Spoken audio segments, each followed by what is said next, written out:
Hello friends, कैसे हैं आप सभी। Welcome back to my channel. आज से बिहार दरोगा 1275 पोस्ट के लिए डेली प्रैक्टिस सेट इस चैनल पे शुरू किया जा रहा है। जिसके तहत ये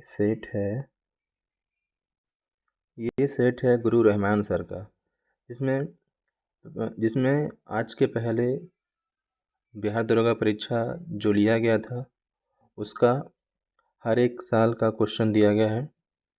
मान लीजिए इसको कह सकते हैं क्वेश्चन बैंक है, जिसका पहला सेट है बिहार पुलिस अवर निरीक्षक दरोगा मुख्य परीक्षा का हल प्रश्न पत्र है, जो जिसका आयोजन 24 अप्रैल 2022 को किया गया था। आइए हम इसका क्वेश्चन देखते हैं, क्वेश्चन को सॉल्व करते हैं। जो भी मार्क्स आएगा कमेंट में बताइएगा। आइए देखते हैं पहला क्वेश्चन।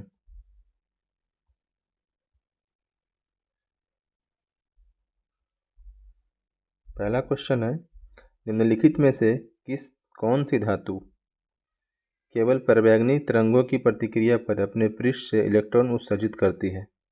इसका आंसर होगा जिंक। दूसरा क्वेश्चन, किस संवैधानिक संशोधन अधिनियम के द्वारा राष्ट्रपति के लिए संवैधानिक संशोधन विधेयक पर सहमति देना अनिवार्य किया गया?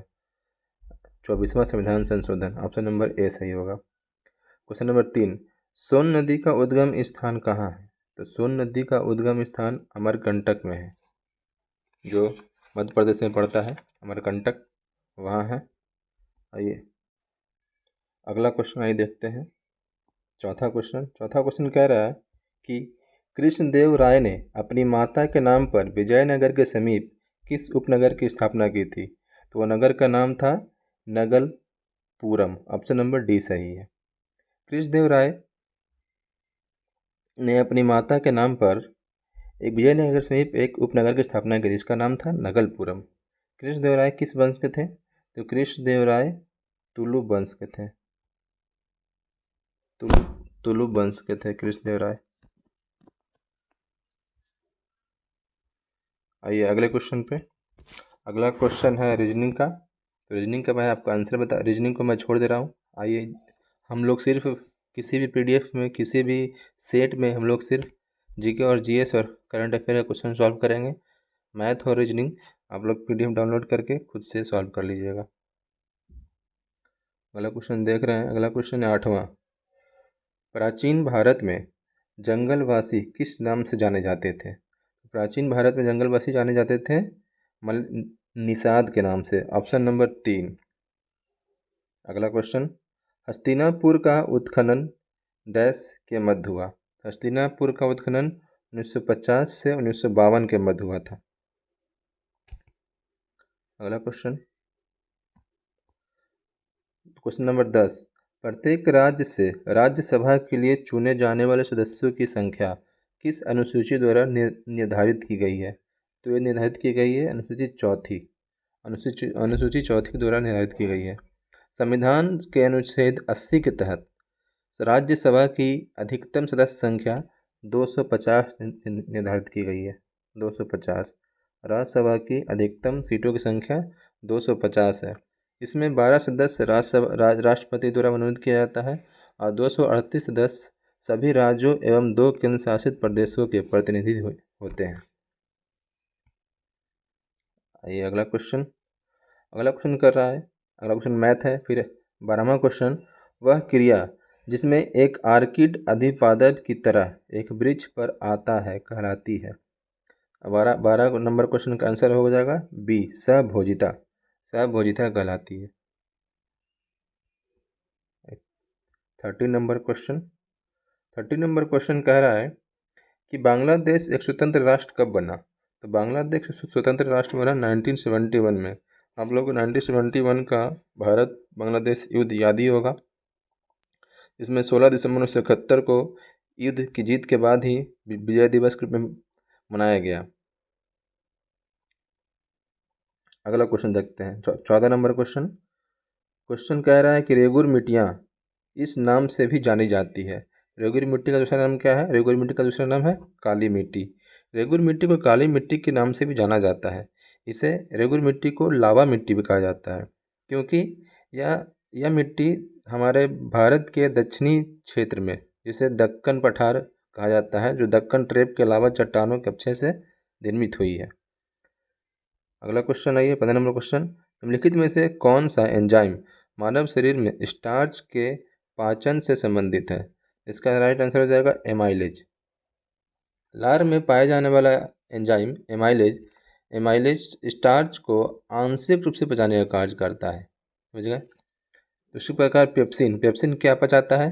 तो पेप्सिन भोजन के प्रोटीन को पेप्टाइड में तोड़ देता है और पोषक तत्वों को अवशोषण में मदद करता है। उसी प्रकार लाइपेज क्या करता है? लाइपेज वसा को तोड़ने में कार्य करता है। लाइपेज वसा का पाचन करता है। वसा का पाचन कौन करता है? तो लाइपेज। और इंसुलिन की क्या कार्य है? इंसुलिन खून में ग्लूकोज की मात्रा को कम करने का कार्य करता है। समझ गए, चारों ऑप्शन का हम कर दिए डिस्क्राइब। आइए अगले क्वेश्चन पे, क्वेश्चन नंबर 17। क्वेश्चन थोड़ा सा आज धुंधला दिख रहा होगा, स्कैनिंग अच्छे से नहीं हुआ है, कल से इसका हम ध्यान रखेंगे। आइए देखते हैं अगला क्वेश्चन। जब कोई वस्तु चंद्रमा से पृथ्वी पर स्थानांतरित की जाती है तो क्या होता है? पृथ्वी पर इसका भार बढ़ जाता है तथा इसका द्रव्यमान भी बढ़ जाता है।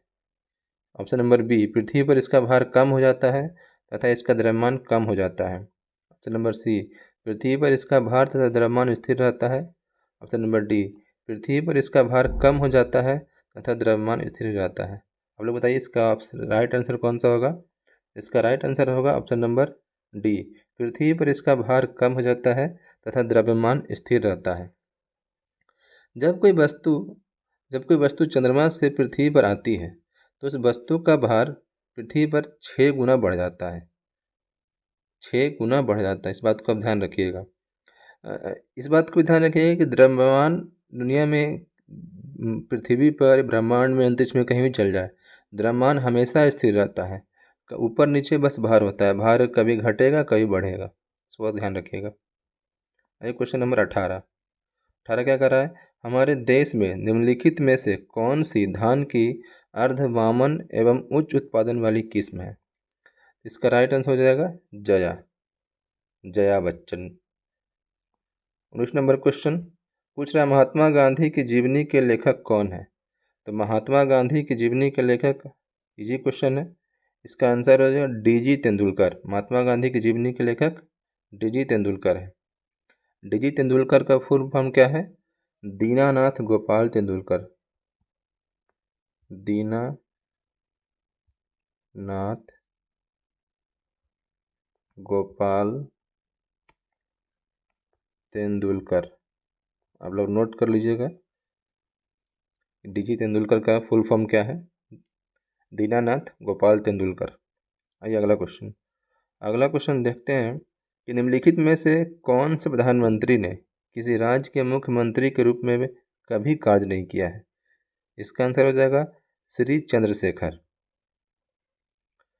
अगला क्वेश्चन 21 नंबर क्वेश्चन कह रहा है कि क्लोरोजाइलिनॉल तथा टर्पिनॉल का मिश्रण किस रूप में जाना जाता है? पूछ रहा है कि क्लोरोजाइलिनॉल तथा टर्पिनॉल का मिश्रण किस रूप में जाना जाता है? 21 नंबर क्वेश्चन का राइट आंसर हो जाएगा रोगाणुरोधक। अगला क्वेश्चन देखते हैं 22 नंबर क्वेश्चन कह रहा है कि किस मुगल सम्राट के शासनकाल में मुगल दरबार में चहार तस्लीम और जमीन बोस लागू किया गया? तो ये लागू किया गया था शाहजहां के शासनकाल में। शाहजहां का शासनकाल में जारी किया गया। आइए अगला क्वेश्चन देखते हैं, क्वेश्चन नंबर 23। दूध को दही में परिवर्तित करने वाला बैक्टीरिया है। दूध को दही में परिवर्तित करने वाला बैक्टीरिया का नाम क्या है? तो इसका नाम है लैक्टिक एसिड बैक्टीरिया। दूध से दही लैक्टोबैसिलस जीवाणु से बनता है। लैक्टोबैसिलस ही जीवाणु है जिसके कारण दूध से दही बनता है। दूध भी एक किण्वन प्रक्रिया के द्वारा ही बनता है, जिसमें लैक्टोज के किण्वन से लैक्टिक अम्ल बनता है, तब जाकर दूध से दही की बनने की प्रक्रिया शुरुआत होती है। अगला क्वेश्चन 24 नंबर, निम्नलिखित में से कौन सा आनुवांशिकता रूपांतरित खाद्य पादप है? इसका आंसर क्या होगा? इसका आंसर होगा ऑप्शन नंबर डी, सुनहरा धान। क्वेश्चन नंबर 25 देखते हैं। क्वेश्चन नंबर 25 क्या कर रहा है? सूर्यास्त एवं सूर्योदय के समय सूर्य का आभासी चपटापन निम्न परिघटना के कारण है। 25 का राइट आंसर हो जाएगा अपवर्तन। 26 नंबर क्वेश्चन देखते हैं। 26 नंबर क्वेश्चन क्या कह रहा है? 26 नंबर क्वेश्चन कह रहा है कि परमाणु रिएक्टर में ग्रेफाइट का प्रयोग किस रूप में किया जाता है? ये तो इजी क्वेश्चन है। इसका आंसर हो जाएगा ऑप्शन नंबर सी, मंदक के रूप में। परमाणु रिएक्टर में ग्रेफाइट का उपयोग मंदक रूप में किया जाता है। और बताइए कि मंदक, तो परमाणु रिएक्टर में मंदक का कार्य क्या होता है? तो परमाणु रिएक्टर में मंदक का कार्य होता है न्यूट्रॉन की गति को नियंत्रित करना। न्यूट्रॉन की गति को नियंत्रित करना। परमाणु रिएक्टर में मंदक का यही कार्य होता है। हीलियम भी एक मंदक का ही उदाहरण है और भारी जल भी एक मंदक का उदाहरण है। ध्यान रखेंगे कि ग्रेफाइट, हीलियम और भारी जल तीनों परमाणु रिएक्टर के लिए मंदक उदाहरण है। 27 रीजनिंग है, खुद से बना लीजिएगा। 28 नंबर क्वेश्चन देखते हैं। आयरन की कमी से क्या होता है? इजी क्वेश्चन है। आयरन की कमी से होता है एनीमिया रोग। आयरन हमारे रक्त के आरबीसी में पाया जाता है। आरबीसी में आयरन पाया जाता है और अगर आरबीसी में आयरन की मात्रा कम हो जाती है तो हमारे शरीर में एनीमिया रोग उत्पन्न हो जाता है। स्कर्वी विटामिन सी के कारण कमी के कारण होता है। बेरी विटामिन बी की कमी के कारण होता है। मधुमेह इंसुलिन की कमी के कारण होता है। हो गया। आइए अगला क्वेश्चन देखते हैं। Question number 29।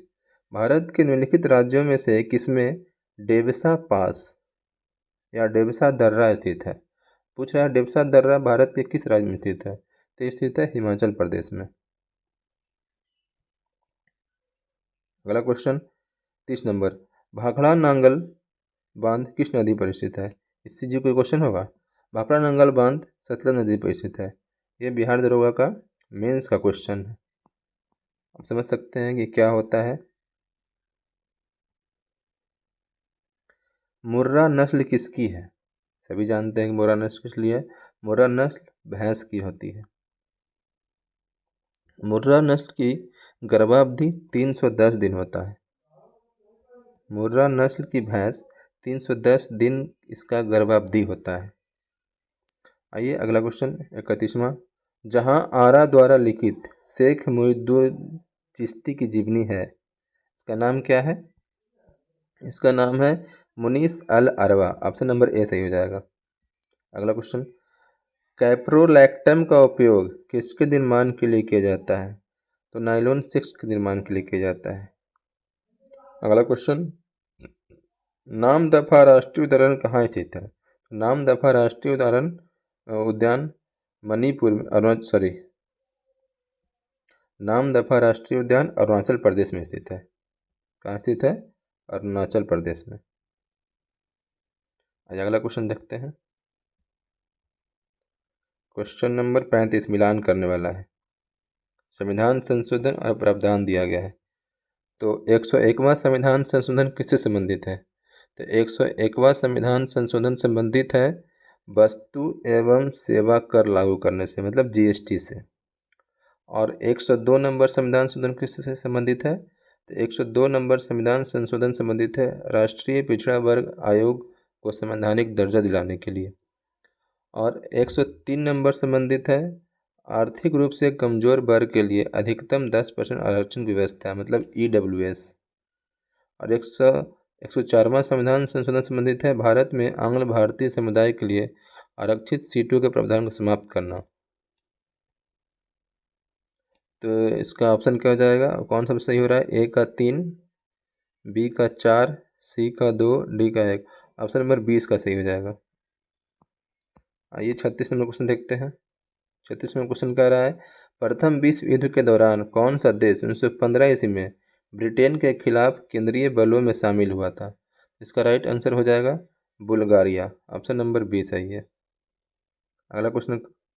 किसी अर्धचालक का ताप बढ़ाने पर उसकी प्रतिरोधकता घटती है। समझ गए।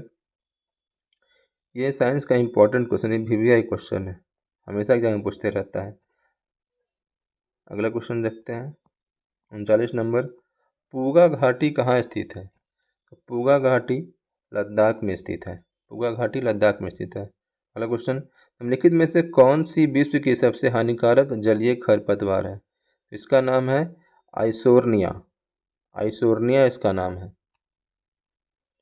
अगला क्वेश्चन, बंगाल में अमला डैश का अधिकारी होता था? बंगाल में अमला जमींदार का अधिकारी होता था। अगला क्वेश्चन, क्वेश्चन नंबर 42, जोग जलप्रपात स्थित है? जोग जलप्रपात सरस्वती नदी पर स्थित है। इसकी ऊंचाई 253 मीटर है। जोग जलप्रपात की ऊंचाई 253 मीटर है, जो सरस्वती नदी पर स्थित है। और सरस्वती नदी कहाँ बहती है? तो कर्नाटक में बहती है। अगला क्वेश्चन कर रहा है, सल्तनत काल के दौरान दीवान ए अर्ज विभाग किसका था? दीवान ए अर्ज विभाग सैन्य विभाग का नाम था। और दीवान ए अर्ज विभाग के अध्यक्ष को क्या कहते थे? तो दीवान ए अर्ज विभाग के अध्यक्ष को आरिज ए मुमालिक कहा जाता था। आरिज ए मुमालिक कहा जाता था। अगला क्वेश्चन 44 नंबर, निम्नलिखित में से कौन सा अकबर के काल की भूमि का वर्गीकरण नहीं है? तो आंसर होगा डी, जरीबा। जरीबा नहीं होता था। जरीबा नामक नाम का भूमि का वर्गीकरण अकबर के शासनकाल में नहीं हुआ था। पोलज, पड़ौती और बंजर हुआ था। तो पोलज किसे कहते थे? पोलज किस भूमि को कहा जाता था? पोलज पोलज उस भूमि को कहा जाता था जिस पर कि हर साल खेती होती थी। हर साल खेती होती थी, वैसे भूमि को पोलज भूमि कहते थे। वैसे भूमि को पोलज भूमि कहते थे। और बंजर भूमियों का पता ही है, जिसमें 4-5 वर्षों तक बिना बोए बिना कोई फसल हुए, जिसमें कोई फसल नहीं होता है, वो भूमि बंजर कहलाती है।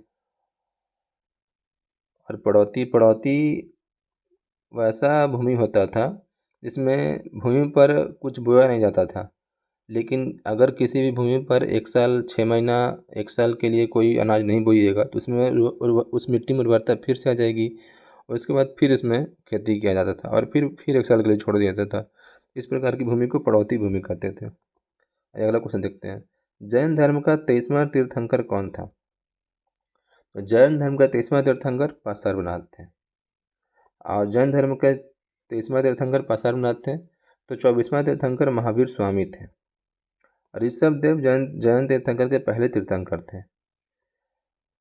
जैन धर्म में कुल 24 तीर्थंकर हुए, जिनमें 24वां तीर्थंकर हमारे महावीर स्वामी थे। तीर्थंकर का अर्थ क्या होता है? तीर्थंकर का अर्थ होता है तारने वाला। तीर्थंकर का अर्थ होता है तारने वाला। तीर्थंकर को अरिहंत भी कहा जाता है। तीर्थंकर को अरिहंत भी कहा जाता था।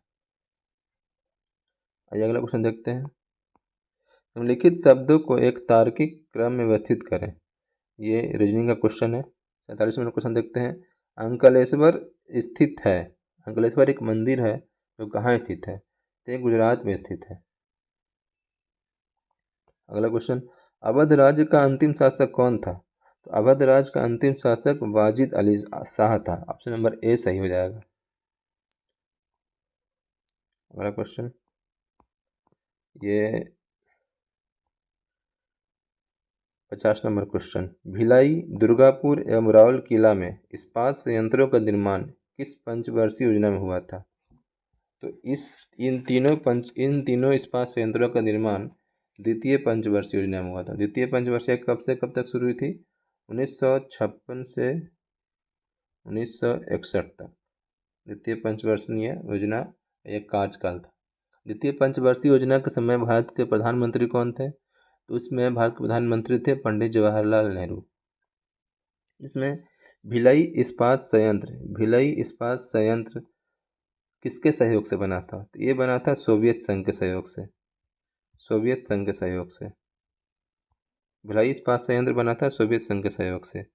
और दुर्गापुर इस्पात संयंत्र किसके सहयोग से बना था? तो दुर्गापुर इस्पात संयंत्र ब्रिटेन के सहयोग से बना था। Britain, UK. और राउल किला इस्पात संयंत्र ये जर्मनी के सहयोग से बना था। जर्मनी के सहयोग से बना था 1961 में। आइए अगला क्वेश्चन, टिहरी बांध नदियों के संगम पर स्थित है? पूछ रहा है टिहरी बांध किस नदियों के संगम पर स्थित है? तो यह भागीरथी और भील गंगा के संगम पर स्थित है। समझ गए? अगला क्वेश्चन मैथ है, रीजनिंग का है। 52 रीजनिंग है, 53 रीजनिंग है, 54 मैथ है, 55 देखते हैं। 55 नंबर क्वेश्चन। 55 नंबर क्वेश्चन कह रहा है कि नामेरी टाइगर रिजर्व भारत के किस राज्य में स्थित है? नामेरी टाइगर रिजर्व असम में स्थित है। अगला क्वेश्चन कह रहा है कि सीमा सड़क संगठन की स्थापना कब हुई थी? सीमा सड़क संगठन BRO बॉर्डर रोड ऑर्गेनाइजेशन की स्थापना किस वर्ष हुई थी? वर्ष 1960 में हुई थी। अगला क्वेश्चन, भारत में मीठे पानी की सबसे बड़ी झील कौन सी है? तो मीठे पानी की सबसे बड़ी झील वुलर झील है। वुलर झील भारत की नहीं बल्कि एशिया की सबसे बड़ी मीठे पानी की झील है। यह झील जम्मू कश्मीर में पाया जाता है। जो इस झील को झेलम नदी के माध्यम से जल प्राप्त होता है। 58 नंबर क्वेश्चन, लोकसभा में विपक्ष का नेता बनने के लिए कम से कम सदन की कुल सीटों की सीटें हासिल हो। मतलब पूछ रहा है कि लोकसभा में विपक्ष का नेता बनने के लिए कम से कम सदन की कुल सीटों का कितना सीट हासिल हो? ये हो जाएगा 1/10 सीट। मान लीजिए सदन की कुल सीटों की संख्या है 550, मान लीजिए कि 550 है ही, तो इसका 10% सीट यानी जब तक 55 सीट नहीं होगा, 55 सीट नहीं होगा तब तक वह लोकसभा में विपक्ष का नेता नहीं बन सकता है। अगला क्वेश्चन, तिलैया बांध डैश नदी पर निर्मित है? तो तिलैया बांध बराकर नदी पर स्थित है। अगला क्वेश्चन, 1946 में भारत आए कैबिनेट मिशन में कितने सदस्य थे? तो 3 सदस्य थे और उन तीनों सदस्यों का नाम क्या था? सर स्टैफोर्ड क्रिप्स, एवी अलेक्जेंडर तथा पैथिक लॉरेंस। ये 3 नाम थे। और कैबिनेट मिशन भारत कब आया था? तो 1946 में। अगला क्वेश्चन, पीटी द्वीप पक्षी अभयारण्य कहाँ स्थित है? नया क्वेश्चन लग रहा है कि पीटी द्वीप पक्षी अभयारण्य कहाँ स्थित है? तो ये स्थित है लक्षद्वीप में। अगला क्वेश्चन, वर्ल्ड इकोनॉमिक आउटलुक का प्रकाशन निम्नलिखित में से किस संस्थान द्वारा किया जाता है? तो ये किया जाता है अंतर्राष्ट्रीय मुद्रा कोष IMF के द्वारा किया जाता है। IMF इसे एक वर्ष में 2 बार जारी करता है। अगला क्वेश्चन कह रहा है कि जलियांवाला बाग की घटना किस वर्ष में घटित हुई थी? सबको पता होगा 1919 में। जलियांवाला बाग की घटना 13 अप्रैल 1919 को पंजाब राज्य के अमृतसर में स्वर्ण मंदिर के पास हुआ था। 64 नंबर क्वेश्चन, किस वर्ष में केंद्र सरकार ने रेल बजट को आम बजट के साथ मिला दिया? तो मिला दिया 2017 में। भारत सरकार ने 21 सितंबर 2017 को आम बजट के साथ रेल बजट के विलय को मंजूरी दी। 1 फरवरी 2017 को पहला संयुक्त बजट संसद में पेश किया गया। रेलवे के लिए अलग बजट की प्रथा 1924 से शुरू हुई थी। अगला क्वेश्चन, भूमध्य रेखा में निम्नलिखित में से किस देश के मध्य से नहीं गुजरती है? ये तो इजी क्वेश्चन है। ऑप्शन के अनुसार ये आंसर हो जाएगा भारत, ऑप्शन सी भारत। अच्छा एक बात बताइए कि मानचित्र पर भूमध्य रेखा कितने देशों से होकर गुजरती है? तो ये गुजरती है 13 देशों से होकर गुजरती है। और उन 13 देशों का नाम है उत्तरी अमेरिका के 3 देश इक्वाडोर, कोलंबिया और ब्राज़ील।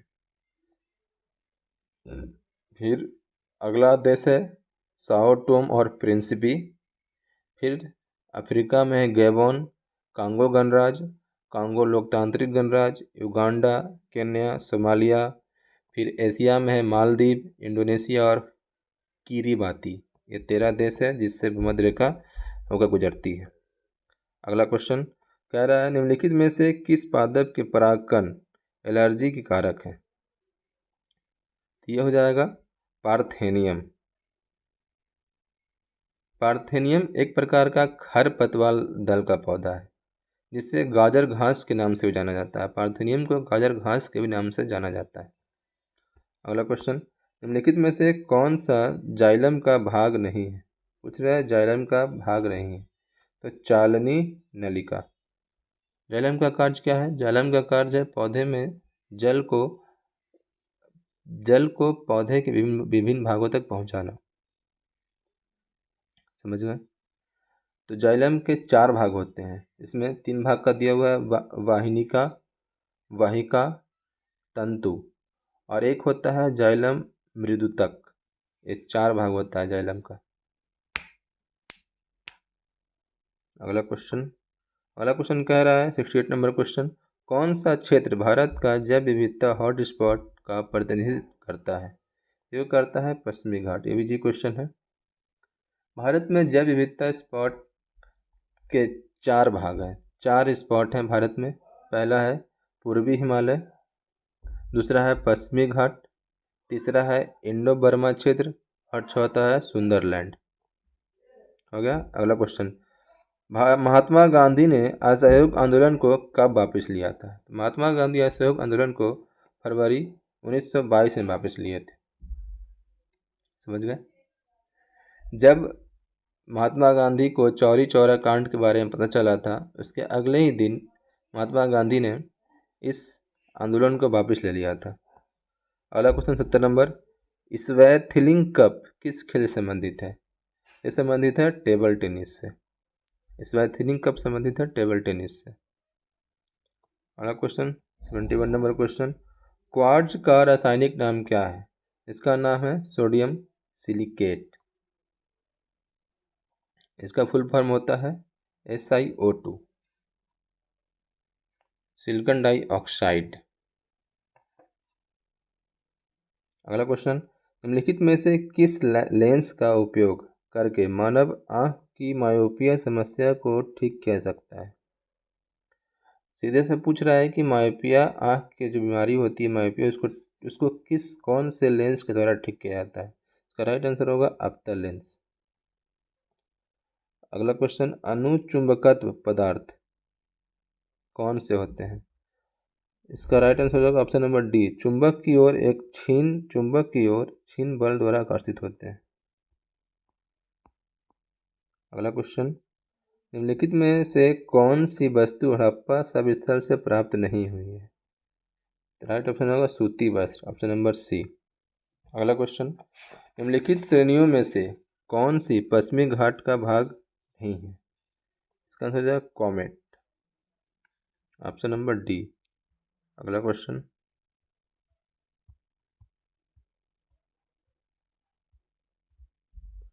76 नंबर क्वेश्चन कह रहा है 1799 में टीपू सुल्तान की मृत्यु के उपरांत मैसूर का राजा किसे बनाया गया था? तो मैसूर का राजा बनाया गया था कृष्णा राजा तृतीय को। अगला क्वेश्चन, किस मौर्य स्तंभ के शीर्ष पर एक विशाल हाथी स्थापित है? तो ये स्थापित है संकिसा स्तंभ पर, ऑप्शन नंबर सी। अगला क्वेश्चन, एक गैस CaO के साथ तो क्रिया करती है परंतु NaHCO3 के साथ नहीं, वह गैस कौन सी है? तो वह गैस है carbon dioxide. 79 number question reasoning है। 80 नंबर क्वेश्चन पूछ रहा है मध्य रेल मंडल का मुख्यालय कहाँ है? तो मध्य रेल मंडल का मुख्यालय मुंबई CST है। अगला क्वेश्चन, भारत के नियंत्रक एवं महालेखा परीक्षक को उसके पद से हटाने की प्रक्रिया नियम किसके समान है? तो वो समान है उच्चतम न्यायालय के न्यायाधीश के समान। 82 नंबर क्वेश्चन पूछ रहा है शब्द सेरीकल्चर संबंधित है। सेरीकल्चर शब्द किससे संबंधित है? तो रेशम से संबंधित है। अगला क्वेश्चन, कौन सा जनपद 6ठी एवं 4ठी शताब्दी ईसा पूर्व के मध्य सबसे शक्तिशाली महाजनपद बना? तो ये बन गया था मगध महाजनपद। मगध महाजनपद की प्राचीन राजधानी कहाँ थी? तो गिरिब्रज। प्राचीन भारत में कितने महाजनपद थे? तो 16। प्राचीन मगध की राजधानी राजगीर के बाद कहाँ बनी? तो पाटलिपुत्र। आइए अगला क्वेश्चन, निम्नलिखित में से कौन सा देश सार्क का सदस्य नहीं है? तो ये सार्क का सदस्य नहीं है तो ईरान सार्क का सदस्य नहीं है। सार्क में कितने सदस्य शामिल हैं? तो 8। सार्क में 8 सदस्य शामिल हैं। इस कौन कौन है? भारत, पाकिस्तान, बांग्लादेश, श्रीलंका, नेपाल, मालदीव और अफगानिस्तान। ये 8 देश सार्क सदस्य में शामिल हैं। सार्क का फुल फॉर्म क्या होता है? सार्क का फुल फॉर्म होता है South Asian Association for Regional Corporation. एक बार मैं फिर बोल देता हूँ, South Asian Association for Regional Cooperation. SAARC की स्थापना 8 दिसंबर 1985 को हुआ था। ये अगला क्वेश्चन है रीजनिंग। अगला क्वेश्चन 86। बौद्ध धर्म में उपदेश देने हेतु किस भाषा का प्रयोग किया गया था? तो प्रयोग किया गया था पाली भाषा का। बौद्ध धर्म की एक पुस्तक है त्रिपिटक। यह भी पाली भाषा में लिखी गई थी। अगला क्वेश्चन, 14 घंटे एक दिन का कितना भाग है? ये मैथ का पार्ट है। ये 90 नंबर क्वेश्चन कह रहा है, पर्यावरण संरक्षण के बारे में जागरूकता फैलाने में सहायक पुस्तक साइलेंट स्प्रिंग के लेखक कौन है? ये है रसेल कार्सन। अगला क्वेश्चन, एक आर्द्र दिन की सुबह यदि एक कोमल तने वाले पादप को उसके तने के आधार से एक तेज ब्लेड से क्षैतिज रूप से काटते हैं तो तने के कटे स्थान से विलयन की बूंदें रिसकर निकलने लगती है। यह इस कारण होता है। इसका राइट आंसर हो जाएगा मूल दाब। 92 का answer right answer option number D. 93 question number 93, किस एक्ट के द्वारा भारत में ईस्ट इंडिया कंपनी का व्यापारिक एकाधिकार समाप्त कर दिया गया? तो समाप्त किया गया 1813 ईस्वी का चार्टर एक्ट के द्वारा। और इसी चार्टर एक्ट के द्वारा बंगाल के गवर्नर जनरल को भारत का गवर्नर जनरल बनाया गया था। 95 नंबर क्वेश्चन है, कोडरमा डैश के खनन के लिए जाना जाता है? तो कोडरमा अबरक के खनन के लिए जाना जाता है। Option number C right answer हो जाएगा। 96 नंबर क्वेश्चन कह रहा है, नक्काशीदार कांच के लिए निम्न में से किस अम्ल का प्रयोग किया जाता है? तो ये किया जाता है हाइड्रोफ्लोरिक अम्ल HF का। ऑप्शन नंबर डी सही हो जाएगा। 97 नंबर क्वेश्चन क्या कह रहा है, निम्नलिखित में से कौन सा कथन प्रत्यावर्ती धारा के लिए सही नहीं है? इसका राइट आंसर हो जाएगा ऑप्शन नंबर सी, इसका परिमाण समान होता है। 99 नंबर क्वेश्चन, इंटीग्रल कोच कारखाना कहाँ स्थित है? इसी क्वेश्चन है पेराम्बूर में। पेराम्बूर कहाँ है? तमिलनाडु में। 100 नंबर क्वेश्चन अंतिम क्वेश्चन, निम्नलिखित में से किसमें चांदी नहीं है?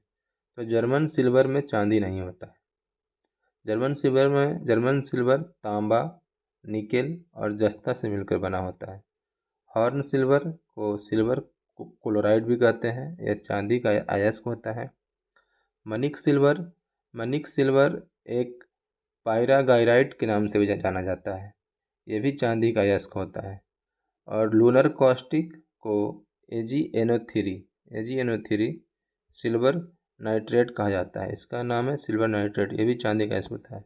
ये तीनों चांदी के अयस्क हैं और ये एक धातु, यह एक पदार्थ है, यह एक मिश्रित पदार्थ है। इस प्रकार इस सेट का 100 क्वेश्चन समाप्त होता है। आपका कितना मार्क्स आया आप कमेंट में ज़रूर बताइएगा, और मेरा ये प्रयास आपको कैसा लगा ये भी कमेंट में लिखिएगा। वीडियो अच्छा लगा हो तो शेयर कीजिए, लाइक कीजिए, चैनल को सब्सक्राइब कीजिए। और वीडियो देखने के लिए आपका धन्यवाद। Thank you.